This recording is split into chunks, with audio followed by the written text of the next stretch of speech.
ముఖ్యమంత్రి రేవంత్ రెడ్డికి తెలిసే చెల్లింటుందని మీరు అనుకుంటున్నారు? నమస్తే. 20 ఏళ్ళుగా రెవెన్యూ శాఖలో టైపిస్ట్ కమ్ కంప్యూటర్ ఆపరేటర్గా పనిచేస్తున్న 632 సంబంధించిన అవుట్సోర్సింగ్ ఉద్యోగుల్ని ప్రభుత్వం తొలగించింది. దీంతో పెద్ద ఎత్తున కూడా ఇక ఆందోళన కూడా సీసీఎల్ఏ ఆఫీసర్ కూడా కొనసాగుతుంది. మనతో పాటు JAC chairman, outsourcing JAC chairman పుల్ లక్ష్మయ్యతో పాటు ఇక తొలగించిన ఉద్యోగులు కూడా ఉన్నారు. వాళ్ళ యొక్క వర్షన్ కూడా తెలుసుకునే ప్రయత్నం చేద్దాం. ముందుగా ఏం చెప్తారు, ఎందుకు ప్రభుత్వం ఈ నిర్ణయం తీసుకోవాల్సి వచ్చింది, ప్రధానంగా ప్రభుత్వం తీసుకున్న నిర్ణయంపై మీ ఒపీనియన్ ఏంటి? ఇప్పుడు ఒక పక్కన ప్రభుత్వం మొన్నటి దాకానేమో 1వ తారీఖు జీతం ఇస్తున్నాం అన్నాడు, సంతోషం అనిపించింది. ఒక పక్కనేమో హెల్త్గా మన ఇన్సూరెన్స్, యాక్సిడెంటల్ ఇన్సూరెన్స్ ఇచ్చిండు, చాలా సంతోషపడ్డాం. సరే ఇన్ని సంవత్సరాలు మేము కష్టపడ్డందుకు ఈ ప్రభుత్వాన్ని అర్థం చేసుకుందని మేము కూడా సంతోషం ఉన్నాం. కానీ మేము మొదటి నుంచి కూడా డిమాండ్ చేస్తూ ఉంది ప్రభుత్వాన్ని, ఒకటే చేస్తూ ఉన్నాం, ఈ ఏవైతే ఏజెన్సీలు ఉన్నాయో ఫస్ట్ ఇవన్నీ తొలగించి అవుట్సోర్సింగ్ 5 లక్షల మంది పైచిలకు అవుట్సోర్సింగ్ ఉద్యోగస్తులకు ఉద్యోగ భద్రత, సమాన పనికి సమాన వేతనం అని అడిగినాం. అసలు ఈ 3 పక్కన పెట్టి వాస్తవానికి ఇవి 2 చేసిర్రు. ఈ ఉద్యోగ భద్రత అనేది ఏదైతే మాకు కల్పించలేదో అందులో భాగంగానే ఇవాళ 15-20 సంవత్సరాల నుంచి ప్రతి మండల ఆఫీసులో పనిచేస్తున్న, ఆర్డీఓ ఆఫీస్లో పనిచేస్తున్న కంప్యూటర్ ఆపరేటర్ని ఇవాళ రోడ్డు మీదకు తీసుకొచ్చే పరిస్థితి వచ్చింది. ఇవాళ మేము ఇదే గౌరవ మంత్రి గారిని, రెవెన్యూ మంత్రి గారిని అడిగితే ఇది ఒక స్టేట్ పాలసీ అంటుండు. అయ్యా మంత్రి గారు, మేము ఒకటి మీరు కూడా ఆలోచన చేయండి. ఒక పాలసీ విధానమైనా ఏం తీసుకొచ్చినా కూడా అది ఉద్యోగస్తులకు న్యాయం చేసే విధంగా ఉండాలి. కానీ ఇలా మీరు తీసుకొచ్చిన ఏదైతే పాలసీ అంటున్నారో, మీరు తీసుకొచ్చిన పాలసీ వల్ల 630 మంది కుటుంబాలు ఇలా రోడ్డున పడి ఇలా సీసీఎల్ ఆఫీస్కి వచ్చడం జరిగింది. దయచేసి ఆ పాలసీని మీరు వెంటనే ఉపసంహరించుకొని వారం 15 రోజులు తిరిగేలోపు మా ఉద్యోగస్తులందరినీ కనుక తక్షణమే విధుల్లోకి తీసుకోవాలని మేము మొట్టమొదటి డిమాండ్ చేస్తూ ఉన్నాం. మీరు కనుక ఈ ఉద్యోగస్తుల్ని కనుక తీసుకోకపోతే ఉద్యోగాలకి మేము ఈ ఉద్యోగస్తులతో పాటు వారి కుటుంబ సభ్యులందరితో కలిపి కంపల్సరీగా సెక్రటరియట్, మేము చలో సెక్రటరీ ముట్టడి చేస్తాం. అంతేవిధంగా ఇక ఇన్ని రోజులైనా కూడా ఇందిరా పార్క్ దగ్గరనే మా ఉద్యోగాలు వచ్చేదాకా మేము అక్కడే పడుకుంటామని చెప్పి కూడా మేము ప్రభుత్వాన్ని చెప్తా ఉన్నాం. ఒకవైపు ప్రభుత్వ ఉద్యోగులకు సమానంగా కాంట్రాక్ట్, అలాగే అవుట్సోర్సింగ్ ఉద్యోగులకు 1వ తారీఖు శాలరీలు ఇవ్వాలి, వాళ్ళకు విషయంలో మాత్రం అన్ని రకాల ఫెసిలిటీస్ ఇవ్వాలని సీఎం రేవంత్ రెడ్డి చెప్తున్నాడు. ఒకవైపు అవుట్సోర్సింగ్లో ఉద్యోగాల తొలగింపు జరిగింది. సీఎం తెలిసి జరిగిందా, తెలియక జరిగిందా, ఈ నిర్ణయాన్ని ఎట్లా చూస్తారు? అదే ఇక్కడ సీఎం గారు కూడా ఒక ముఖ్య విషయం, ఇది ఆలోచన చేయాలన్న. ఇక్కడ అధికారుల మాటలు విన్నంత వరకు ఏ ప్రభుత్వాలు కూడా ఇవాళ నిలబడ్డ చరిత్రలు అయితే లేవు. ఇవాళ అధికారులు వాస్తవాలు తెలియదు. ఇక్కడ జరుగుతున్న వాస్తవాలు, వాటి జరుగుతున్న అధికారం ముఖ్యమంత్రి దృష్టికి సగం తీసుకెళ్ళట్లేదు అనేది ఇక్కడ స్పష్టంగా అర్థమవుతా ఉంది. సో మేము ఇంకోటి అంటున్నాం, వీళ్ళ విషయంలో మాత్రం పూర్తి ప్రభుత్వాన్ని తప్పు. ఎందుకంటే ఇవాళ స్వయంగా రెవెన్యూ శాఖ మినిస్టర్ని మేము స్వయంగా కలిస్తే ఇది స్టేట్ పాలసీ, అందుకే మేము ఉద్యోగాలు తీసేసాం అంటాడు. ఇప్పుడు ఇక్కడ ప్రభుత్వానికి తెలిసింది, ఖచ్చితంగా తెలిసే మీరు మా ఉద్యోగాలు తీసేసారు ఖచ్చితంగా. ఇవాళ నేను ఇంకొకటి కూడా అడుగుతా ఉన్నాను. నేను ఇవాళ మీరు భారతదేశం మొత్తం జంజీ నడిచింది, ఒక పేపర్ లీకేజ్ జరిగింది, సంతోషం. ఇవాళ అందరూ దాన్ని సపోర్ట్ చేశారు. ఇవాళ అదే కుటుంబాలు అనుకోండి, మా కుటుంబాలు కూడా అదే కుటుంబాలు అనుకోండి. ఇవాళ రాహుల్ గాంధీ కాంచి మొదలు పెడితే ముఖ్యమంత్రి గారు కూడా ఈ యొక్క ధర్నాలో పాల్గొన్నారు. మరి ఇవాళ మేము కూడా అదే జంజీ ఉద్యమంలో మేము కూడా ఏమన్నా ఉంటే అక్కడ విద్యార్థులు ఉన్నారు. ఇలా 630 మంది అవుట్సోర్సింగ్ ఉద్యోగస్తులు వాళ్ళ కుటుంబాలు ఉన్నాయని మేము కూడా అంటున్నాం.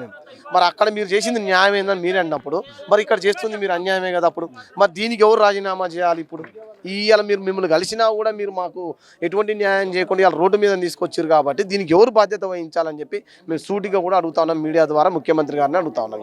ఇవాళ 20 సంవత్సరాలంటే ఒక యువకుడు 15-20 ఏళ్ళకు ఉద్యోగం ఎక్కితే ఇవాళ ఈమె వయసు దగ్గర 40-45 ఏళ్ళు వచ్చినాయి అన్న. ఈయన ఇప్పుడు అన్నగారు ఇప్పుడు ఎన్నని తీసేస్తే 40-50 ఏళ్ళ వయసు వచ్చింది అన్న. ఎక్కడ పని చేయాలా, ఏం ఉద్యోగం చేయాలా, ఆయనకి ఇప్పుడు ఏమొస్తుంది? ఇవాళ ప్రైవేట్ సంస్థలో మనం పనిచేస్తే వానికి ఎక్స్పీరియన్స్ సర్టిఫికేట్ వస్తుంది. ఆ ఎక్స్పీరియన్స్ సర్టిఫికేట్ పెట్టుకుంటే డబల్ జీతాలు అవుతాయి. రెగ్యులర్ ఉద్యోగస్తులు నువ్వు సస్పెండ్ చేస్తావు, మళ్ళీ వారం 10 రోజులు తీసుకుంటావు. మరి ఇప్పుడు వీళ్ళని ఎవరు తీసుకోవాలి? చాలా ఇదేనా ప్రజాప్రభుత్వం అంటే? ఇలా రోడ్డు మీద పడేయటమా ప్రజాప్రభుత్వం అంటే?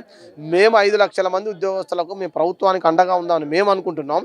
మీరు మాకు వద్దని మీరు అనుకుంటున్నారు అనుకుంటే ఇలా రాబోయే రోజుల్లో దాని ఫలితం అనేది ఖచ్చితంగా అనుభవించాల్సిన వస్తుందని చెప్పి దిశ టీవీ ద్వారా ప్రభుత్వానికి సూటిగానే హెచ్చరిక జారీ చేస్తా ఉన్నాం. మీరు చెప్పండి, ఒకవైపు మీ పేరేం పేరు, అలాగే ఈ యొక్క నిర్ణయం పట్ల ఏం చెప్తారు ప్రభుత్వానికి? మేము గత 20 సంవత్సరాల నుంచి తహసీల్ ఆఫీస్ కార్యాలయంలో పనిచేస్తున్నాం సార్. మాకు సడన్గా అనుకోకుండా మెమో ఇచ్చి తొలగిస్తున్నట్టు మెమో ఇచ్చారు సార్. ఇది కరెక్ట్ కాదు సార్. ప్రజాపాలన ప్రభుత్వంలో న్యాయం జరుగుతుంది అనుకుంటే మాకు ఈ విధంగా మా కుటుంబాలు రోడ్డు పడుతున్నాయి సార్. తక్షణమే ఆదుకోవాలండి సార్ మేము. అందుకని చెప్తున్నాం సార్, మేము ఈ ఏజ్లో ఇప్పుడు ఏం వర్క్ చేసుకోవాలి సార్? వెంటనే మాకు విధుల నుంచి తొలగించారు. మాకు వెంటనే మళ్ళీ రీస్టోర్ చేయాలని చెప్పేసి మీ ప్రభుత్వానికి విన్నవిస్తున్నాను సార్. మీరు చెప్పండి అమ్మా, ఎప్పటి నుండి పనిచేస్తున్నారు, అలాగే ఈ యొక్క ఉద్యోగం తీసేయడాన్ని ఏం చెప్తారమ్మా? సార్ నేను 2011 12లో రిక్రూట్ అయ్యాను సార్. మేము భద్రాద్రి డిస్టిక్ నుంచి వచ్చాను సార్. మాకు సడన్గా అసలు మేము ఎప్పుడు ఊహించలేదు సార్. అసలు కళలో కూడా మేము ఏ రోజు కూడా మమ్మల్ని ఇలా ఉన్న పలానా ఉద్యోగం నుంచి తీసేస్తారు అని ఏ రోజు కూడా మాకు అసలు ఆలోచన రాలేదు సార్. సడన్గా మేము సాయంత్రం ఆఫీస్ నుంచి బయటకు వచ్చి 4 గంటలకు సెల్ ఫోన్లో మెసేజ్ వచ్చిందని చూడగానే ఈ తీసేసేవారని టర్మినేట్ చేయండి అని ఇచ్చారు సార్. అసలు మేము ఏం ఆలోచించాలి, ఆ టైంలో మేము ఏం నిర్ణయం తీసుకోవాలో కూడా మేము అనుకోలేదు సార్. అయినప్పుడు కూడా మేము ఆ రోజు నుంచి ఈ రోజు అంటే ఫిబ్రవరి 26వ తారీఖు మాకు నోటీస్ ఇది ఇన్ఫర్మేషన్ వచ్చింది సార్. ఆ రోజు నుంచి ఈ రోజు వరకు కూడా మేము ఎప్పుడు గవర్నమెంట్ని వ్యతిరేకించి మాట్లాడలేదు, ఎవరిని కూడా మేము దూషించలేదు, ఎవరిని ఒక్క మాట కూడా అనలేదు సార్.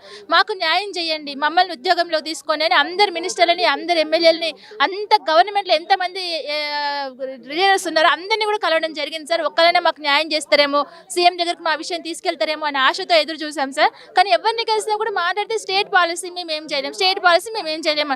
అసలు స్టేట్ పాలసీ అనే పదాన్ని కూడా మాకు సరిగా అర్థం కావట్లేదు సార్. మేము ఎవరిని కలవాలి, ఏం చేయాలి, ఎవరు మాకు న్యాయం చేస్తారు అని ఈ 5 నెలల నుంచి మేము తిరుగుతూనే ఉన్నాం సార్, అడుగుతూనే ఉన్నాం సార్, కలుస్తూనే ఉన్నాం. ఇప్పుడు కూడా మేము వాళ్ళని ఏ విధంగా కూడా మేము బాధ పెట్టట్లేదు, ఎవరిని వ్యతిరేకించట్లేదు సార్.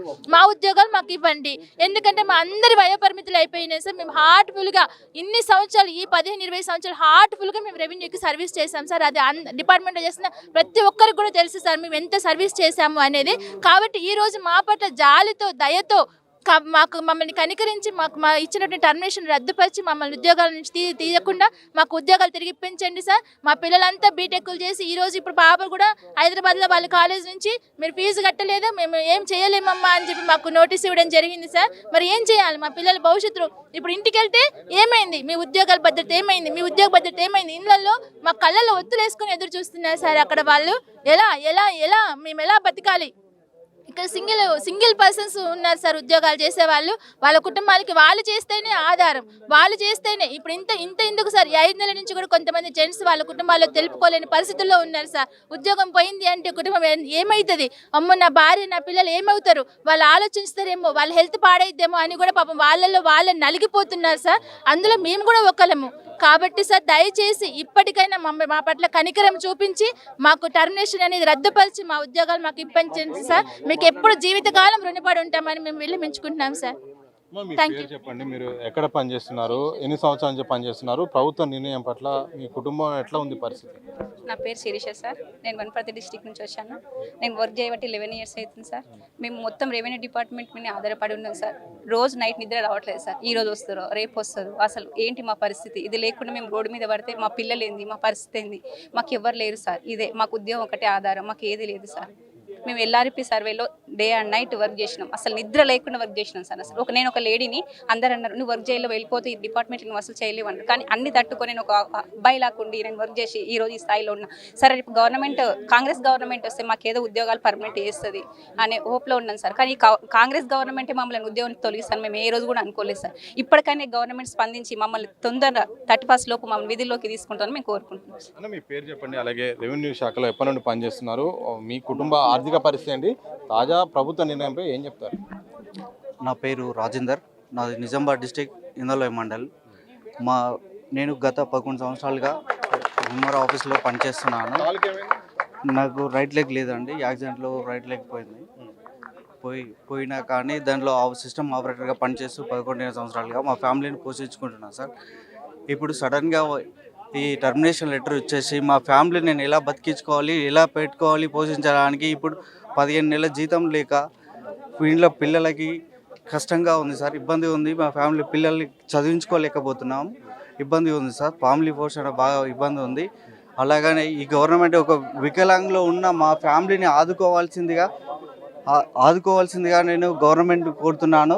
మాకు ప్రతి ఒక్క కుటుంబాలను 632 మంది మేము ఏం పాప చేశాము లేదా అంటే మా ఫ్యామిలీ పిల్లలతో అందరినీ తీసుకొని వచ్చి ఇక్కడనే మీ గవర్నమెంట్ సెక్రటరీలో కానీ లేదా సీసీఎల్లో కాడ కూర్చోండి మా ఫ్యామిలీని అర్థం చేసుకొని మీరు పోషించగలరని, లేదా అంటే మా అందరికీ ఏదో ఒక విధంగా వేరే దాంట్లో ఉన్న విధుల్లో తీసుకొని మమ్మల్ని ఉద్యోగస్తులకు తీసుకోవాల్సిందిగా కోరుతున్నాను సార్.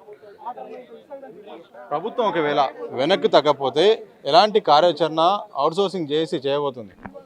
ఇప్పుడు నేనైతే ఏమనుకుంటున్నా అంటే ఖచ్చితంగా ప్రభుత్వం దిగొచ్చి తీసుకుంటుందనే ఉద్దేశం అయితే మాకు ఉన్నది. ఎందుకు అంటే సరే మీ ఇప్పుడు ఆల్రెడీ నిన్న కూడా చూశారు, ఢిల్లీలో జరిగిన ప్రోగ్రామ్ చూశారు జంజీ ఉద్యమం. ఎందుకంటే ఈరోజు ఇక్కడ కూడా అలాంటి ఉద్యమం రావాలనుకుంటే ఖచ్చితంగా మాత్రము ఎవరిని విధులోకి తీసుకోదు. ఒకవేళ నిజంగా లేదు అటువంటి ఉద్యమం వద్దు, మా ప్రభుత్వం కొనసాగించాలని చెప్పేసి అనుకుంటే మాత్రం ఖచ్చితంగా తీసుకుంటుందని చెప్పేసి ఆశిస్తున్నా. ఒకవేళ నిజంగా తీసుకోలేదు అంటే మరో జంజీ ఉద్యమం ఇక్కడ తెలంగాణలో మొదలు పెట్టాల్సి వస్తుంది. ఖచ్చితంగా ఎవరైతే ఇప్పుడు దీనికి మరి ఒకవేళ బాధ్యత వహించి పొంగులేటి శ్రీనివాసరెడ్డి గారా మరి ఎవరు దాని మినిస్టర్ ఎవరు అనేది మరి వాళ్ళు రాజీనామా చేస్తారా మరి ఏం చేస్తారా అనేది చూడాలి. ఎందుకంటే అంత దూరం తెచ్చుకోదని చెప్పేసి, ఎందుకంటే మేము ఓట్లు వేసి గెలిపించుకున్న ప్రభుత్వం కాబట్టి మా ప్రభుత్వాన్ని మేము కూర్చుకోవాలంటే కూడా మాకు బాధగా ఉంది. కానీ ఈరోజు మీరు చేసేది ఏదైతే ఉన్నదో టర్మినేట్ లెటర్ ఇచ్చారు. వీళ్ళు 20 సంవత్సరాల నుంచి ఇక్కడ వ్యవస్థలో పనిచేసి ఒకటేసారి ఒకటి కాలు హ్యాండిక్యాప్డ్ ఉన్నారు, ఒకటి కాలు ఇరిగింది, వాళ్ళు చేతి ఇరిగింది, ముసలి వాళ్ళు అవుతున్నారు. ఒకరికి ఈ టైంలో ఇలా కొడితే వాళ్ళు ఎక్కడ బతకగలుగుతారు? వాళ్ళ పిల్లల పెళ్లి ఎలా చేస్తారు? ఇప్పుడు మీకు ఒకవేళ మీ ఎమ్మెల్యే సీటు ఓడిపోతేనే మీరు అతలకుతలం అవుతుంటారు. ఒక 5 ఏళ్ళు చేసి మరి అసలు 20 ఏళ్ళు ఇక్కడ వెట్టి చాకిరీ చేసి మరి వీళ్ళని ఏడికి పంపిస్తారు? వీళ్ళ పరిస్థితి ఏంది? కావున ఖచ్చితంగా ఇది ప్రజాప్రభుత్వం అని చెప్పేసి అనుకుంటున్నాం. కావున ఖచ్చితంగా తీసుకోవాలని చెప్పి వెంటనే సరే ఒకవేళ నిజంగానే ఈ వ్యవస్థ నీకు అవసరం లేదు అంటే ఓకే, కనీసం వీళ్ళను వేరే రెవెన్యూలో ఫస్ట్ ఖాళీలు ఉన్నాయి, ఆ ఖాళీలలో కన్నా ట్రాన్స్ఫర్ చేయండి, కానీ ఉద్యోగాలు మాత్రం తీయకండి. ఎందుకంటే ఇప్పుడు మళ్ళీ మీరు ఏం చేస్తున్నారు, మళ్ళీ ఇది తీసేస్తున్నావు, తర్వాత నెల తర్వాత మళ్ళీ నోటిఫికేషన్ వేసి మళ్ళీ నువ్వు దాన్ని ఏజెన్సీలతో కుమ్మక్కయ్యి పోస్టులు అమ్ముకుంటున్నారు. ఇక్కడ 2 లక్షలకు 3 లక్షలకు 5 లక్షలకు పోస్టులకు అమ్ముకోవడం జరుగుతుంది.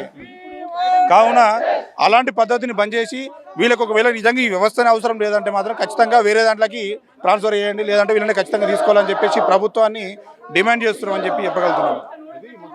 రెవెన్యూ శాఖలో గత 20 ఏళ్ళుగా పనిచేస్తున్న కంప్యూటర్ టైపిస్ట్ ఉద్యోగుల పరిస్థితి నిజంగా ఒక 15-20 సంవత్సరాలుగా పనిచేస్తున్నారు. కొందరికి వయోపరిమితి కూడా అయిపోయింది. వాస్తవానికి ఇప్పటికిప్పుడు వేరే పని కూడా చేయలేసుకునే పరిస్థితి. ఒకవైపు ప్రజాప్రభుత్వం అని చెప్పుకుంటుంటే ఒకవైపు ఈ మా ఉద్యోగాలను టెర్మినేట్ చేస్తే ఈరోజు మేము ఎలా బతకాలి? ఒకవేళ మా యొక్క శాఖలో మా ఉద్యోగాలు అవసరం లేకపోతే వేరే దగ్గరైనా ఆల్టర్నేట్ చేయడానికి ఈ రకంగా మమ్మల్ని ఉన్న పలంగా తీసేస్తే ఆర్థికంగా మేము ఈరోజు రోడ్డున పడాల్సిన పరిస్థితి వస్తుంది. కుటుంబంలో కూడా చాలా దారుణమైన పరిస్థితి ఉంది. ఇప్పటికైనా ప్రభుత్వం అర్థం చేసుకొని మా ఉద్యోగాలు మాకు కొనసాగించాలి, లేకపోతే మరొక దగ్గర వేరే శాఖలైనా ప్రత్యామ్నాయం చూపించాలి. లేకపోతే మాత్రం ఇక ప్రభుత్వం వెనక్కి తగ్గకపోతే మాత్రం భారీ ప్రజా ఉద్యమము ఢిల్లీ తరహా జంజీ ఏదైతే ఉందో ఆ తరహాలో ప్రజా ఉద్యమం కూడా జరగబోతుంది. దానికి బాధ్యత ప్రభుత్వానికి అయి ఉంటుంది. ఇప్పటికైనా ప్రభుత్వం ఈ విషయంలో మాత్రం 632 సంబంధించిన ఈ అవుట్సోర్సింగ్ ఉద్యోగులకైతే మాత్రం రెవెన్యూ శాఖలో కొనసాగించేలాగా తీసుకోవాలి. లేకపోతే మాత్రం 31వ తారీఖు చెరో సెక్రటేరియట్ అయితే మాత్రం పిలుపునైతే మాత్రం అవుట్సోర్సింగ్ చేసి అలాగే ఉద్యోగాలు ఇస్తున్న సందర్భం అయితే కనిపిస్తుంది. వీడియో జర్నలిస్ట్ వంశీతో సతీష్, దిశ టీవీ, హైదరాబాద్.